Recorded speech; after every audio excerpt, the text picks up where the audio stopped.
Como ya hemos comentado, existen algunos órganos y algunos tejidos que tienen barreras especiales como sistema de protección al paso de sustancias tanto endógenas, producidas por el propio organismo, como exógenas, como pueden ser los fármacos, por ejemplo, para impedir que tengan un efecto tóxico en dichos órganos. Es el caso, por ejemplo, de la barrera hematoencefálica, que protege el sistema nervioso central, o la barrera placentaria, que protegería al feto en desarrollo.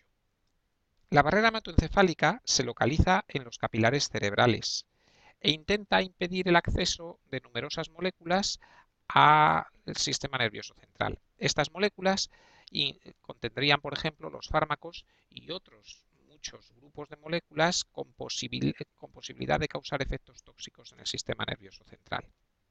La barrera hematoencefálica, por tanto, es una estructura protectora, pero lo podemos ver desde dos puntos de vista en lo que a fármacos se refiere.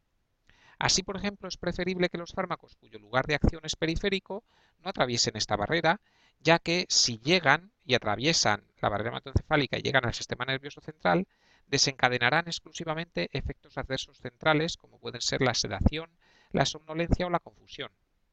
Y sin embargo, fármacos que deben actuar sobre el sistema nervioso central para tratar patologías de este sistema o patologías cerebrales, necesitan atravesar la barrera hematoencefálica obligatoriamente. En estas situaciones, la barrera hematoencefálica se convierte en un obstáculo terapéutico, ya que impide la llegada del fármaco a su lugar de acción.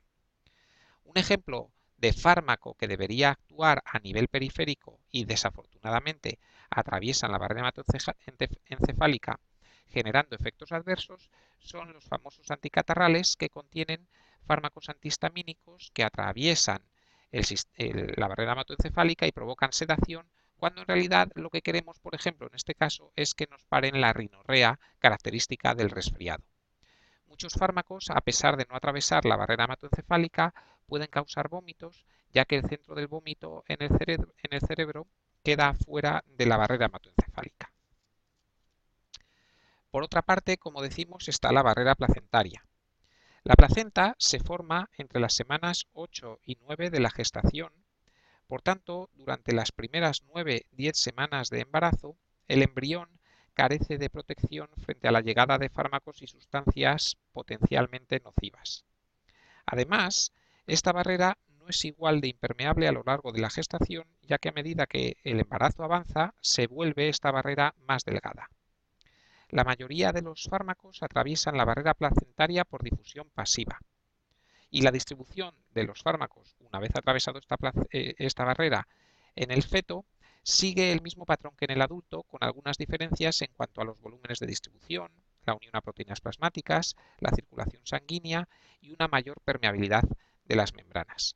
No obstante, como regla general, deberíamos decir que en el tratamiento de una paciente embarazada es preferible asumir que cualquier fármaco puede atravesar la placenta y, por tanto, elegir aquellos que se hayan mostrado más seguros para el feto.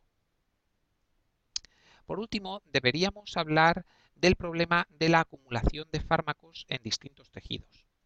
Esto ocurre cuando un fármaco tiene una afinidad muy grande por proteínas de distintos tejidos, proteínas tisulares, mucho más grande que, por ejemplo, la que manifiesta por proteínas plasmáticas. De tal manera que este equilibrio se desplaza hacia este lado del diagrama, generando un reservorio de fármaco unido a las proteínas tisulares en distintos tejidos. Estos tejidos se convierten así en órganos de reserva donde el fármaco se acumula pero no produce ningún efecto.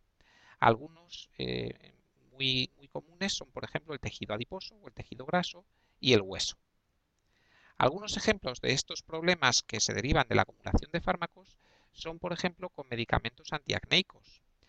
Digamos, por ejemplo, un fármaco, un medicamento que ya ha sido retirado, pero que fue muy famoso en su momento, que es el medicamento Roacutan, como tratamiento antiacné.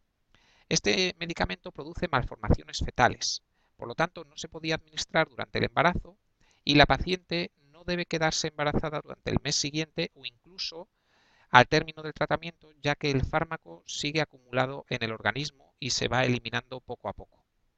Por otro lado, los pacientes ancianos tienen una mayor proporción de grasa corporal, por lo que puede acumular más fármacos liposolubles, como por ejemplo fármacos ansiolíticos como el diazepam, el famoso Valium.